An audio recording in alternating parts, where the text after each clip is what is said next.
In order to sell a SaaS to a customer and build it for them, you can use NotebookLM. Once you have constructed the content that answers the questions, the easiest way to do that is to share and then to provide the individual with chat only. This would mean that they would not be able to see the sources or any derivative assets that you have created. With this shared link, the customer's experience would be they would have this chat box available in order to answer specific questions, whatever your service is. There is another way to deliver the service. You can go inside of Google Gemini. We can then go into our gems. In this case, what we can do is we can create a regular gem and we can click on New Gem. When we click on New Gem, we can give it a proprietary name. We're going to write in the description. In the instruction area, this is where you may want to get help from Gemini in order to provide instructions for this area.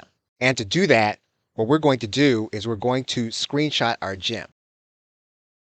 We're going to screenshot the gem and we're going to head to Gemini. At this point, we're probably going to have to close without saving our instructions, but we haven't really done anything yet, so we can click OK. We're going to enter our image into Gemini and we're going to ask for a prompt. Now at this point, we're going to be attaching a specific notebook, so we're going to attach that notebook when we ask for the prompt. We're now going to upload the screenshot that we created. We have the NotebookLM notebook, we now have the screenshot, and we're now going to use traditional prompt engineering, and we're going to use a structured prompt. We're going to let the AI know that we're building this gem, but what we're going to be doing is we're going to be constructing it again at our client site. So we're now going to click Enter, and we're going to allow Gemini to write the prompt. So Gemini will give us sample descriptions. Gemini will also give us the instructions here in this area. We're going to ask for Gemini to write the exact instructions, and we're going to allow Gemini to write our instructions. Gemini has now given us the cut and paste for our instructions. What we're going to do now is we're going to now copy this element, and we're going to head back to our gems, and we're going to restart the gem process. So we're going to go back to this area. We're then going to go to the gems. We're now back inside of the gem process. We're now going to create a new gem. We're now going to give our gem a name. We're going to use one of the names given to us by the AI. We're now going to write our description. We're going to use the information given to us by the AI, and we're going to paste it in. We're now going to move on to the instructions. And for the sake of this video, while we're still testing, we're going to use the exact prompt from the AI. So we're going to copy the entire prompt, and we're going to place it inside of our gem. We're going to paste the instructions inside of our gem. We're going to take out the information that was just given to us. And so now we have in our instructions. For this case, we're not going to use a default tool. The client is just going to use the Gemini gem.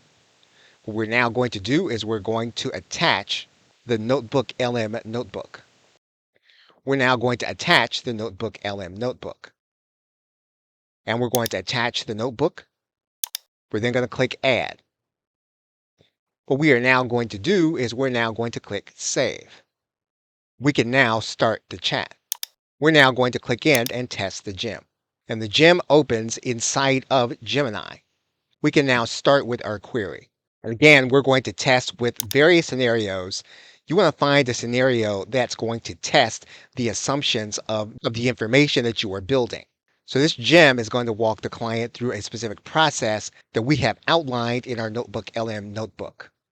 If you're going to be using copyrighted works inside of your notebook, you need to make sure that you purchase a copy for the client. It's not necessary that you tell the client that this is part of the notebook, but if you are going to be using it as part of your NotebookLM notebook and it is helping the client to make decisions, you do need to purchase a license or copy for the client, even if you're using a copy of your own that you scanned personally. You will test the gem to determine how it works inside of your server before you rebuild it in your client's account.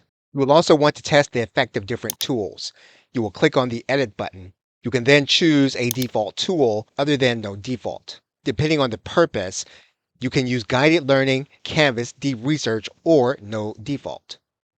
You need to determine what the client's output will be from the gem that you are building when you implement. So if you have now used your NotebookLM notebook to build a service that you can deliver to your customer without having to code and that you can test on your own system prior to delivery. You will also be able to see if you click the Show More button that there are other pre-made gems by Google. And once you determine how they work, you may want to make changes to the way your gem actually works for the customer. For example, as of the recording of this video, if we click the Show More button, you're going to see 8 gems, and you can look to, as an example, Productivity Planner. When you click inside of Productivity Planner, what you're going to see is that there is a gem, and you're going to see how it is structured.